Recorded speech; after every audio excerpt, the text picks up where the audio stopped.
Hello students, class 10th में हमारा जो चैप्टर चल रहा है वो है दो चर वाले रैखिक समीकरण युग्म। और इस वीडियो में हम इसकी जो प्रश्नावली है 3.4 इसके क्वेश्चन नंबर 2 का सेकंड पार्ट हम करने वाले हैं। क्वेश्चन को एक बार पढ़ लें। ये आयु वाला क्वेश्चन है, तो आयु वाले क्वेश्चन को एक ही तरीके से करना होता है हमेशा। तो पहले पढ़ लेते हैं। तो 5 वर्ष पूर्व नूरी की आयु सोनू की आयु की 3 गुनी थी।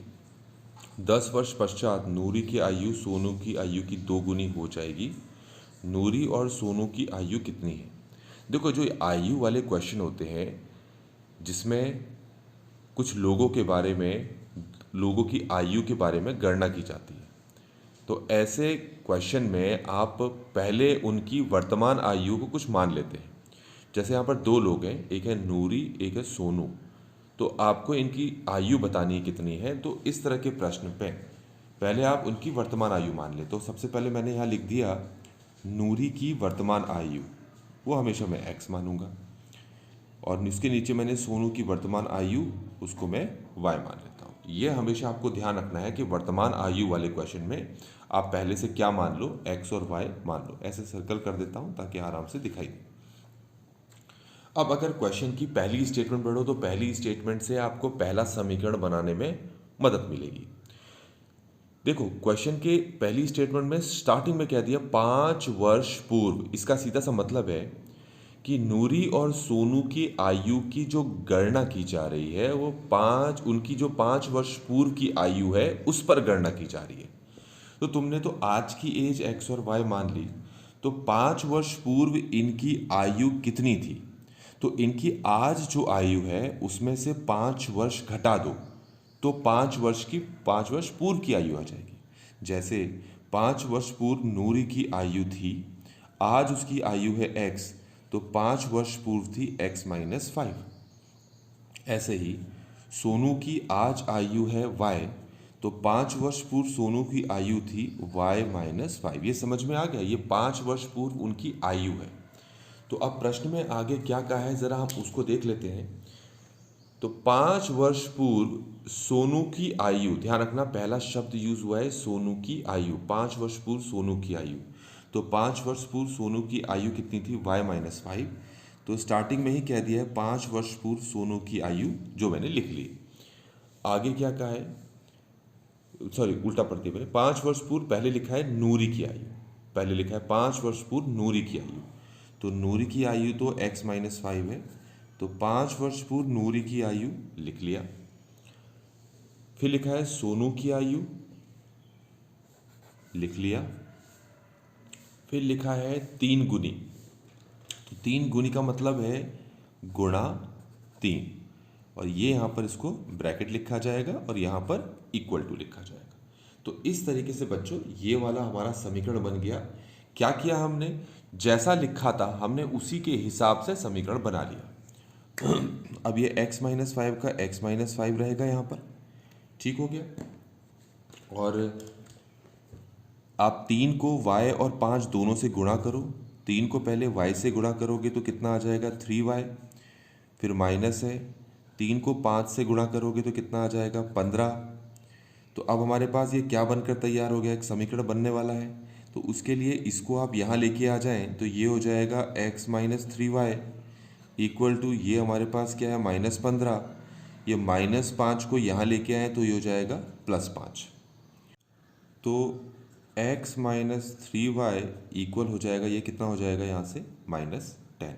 तो इस तरीके से हमारे पास ये पहला समीकरण बनकर तैयार हो चुका है। तो अब हमें दूसरा समीकरण बनाना है, तो उसके लिए हमें दूसरी स्टेटमेंट को पढ़ना पड़ेगा।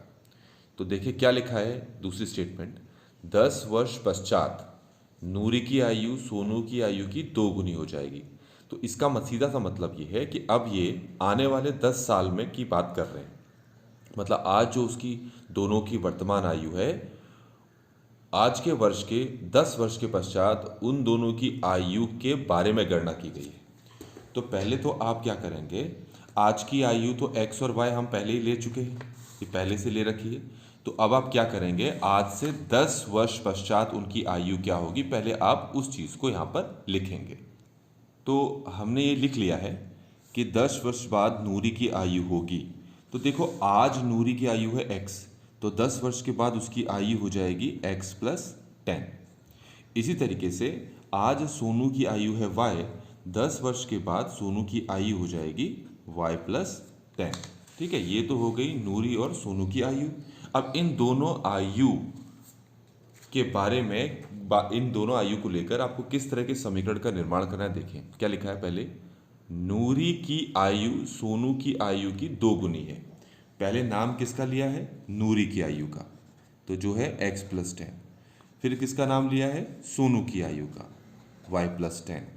फिर क्या लिखा है, 2 गुनी। 2 गुनी का मतलब गुणा 2। इसको ब्रैकेट में रख के इक्वल टू यहाँ रख देंगे। तो इस तरीके से हमारे पास ये एक दूसरे समीकरण का निर्माण हो चुका है। इसको सरल बनाएंगे अब। x + 10 = 2 को इससे करो तो ये 2y, 2 को इससे करो तो कितना हो जाएगा, 20।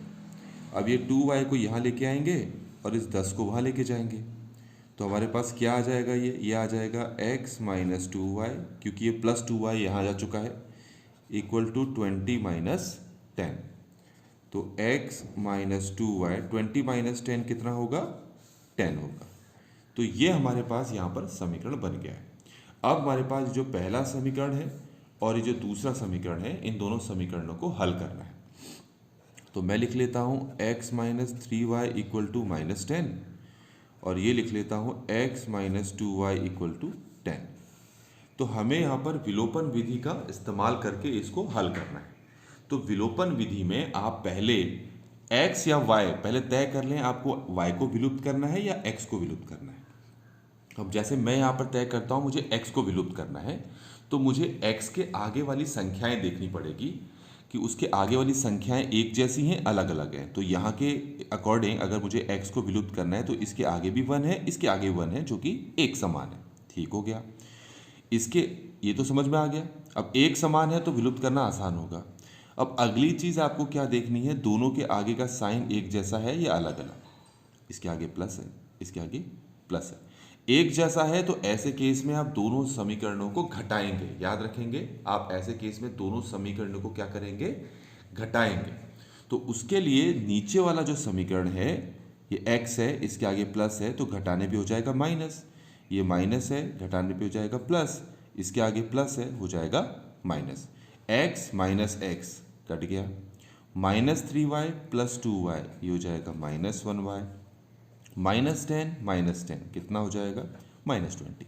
तो माइनस से माइनस कैंसिल, तो y कितना आ गया हमारे पास, 20। ये समझ में आ गया होगा। अब जो y20 है, इसको किसी भी समीकरण में रख सकते हो, पहले समीकरण या दूसरे समीकरण। तो अगर मैं y = 20 को दूसरे समीकरण में रखता हूँ, ठीक है, हम y को 20 को दूसरे समीकरण में रखते हैं, तो क्या आता है देखो, x - 2 × y की जगह कितना रखना है, 20 = 10, और ये हो जाएगा 40 = 10। इसको यहाँ लेके जाएं तो ये हो जाएगा 10 + 40, जो कि किसके बराबर हो जाएगा, 50। तो आप देख सकते हैं x का मान 50 आ गया है और y का मान 20 आ गया है। तो x किसकी आयु थी, x है नूरी की आयु जो 50 साल का है, और सोनू की आयु कितनी हो जाएगी, y निकाला है हमने 20, तो सोनू की आयु हो जाएगी 20। तो इस तरीके से बच्चों हमने इस प्रश्न को यहाँ पर पूरी तरह से हल कर लिया है। Thanks for watching.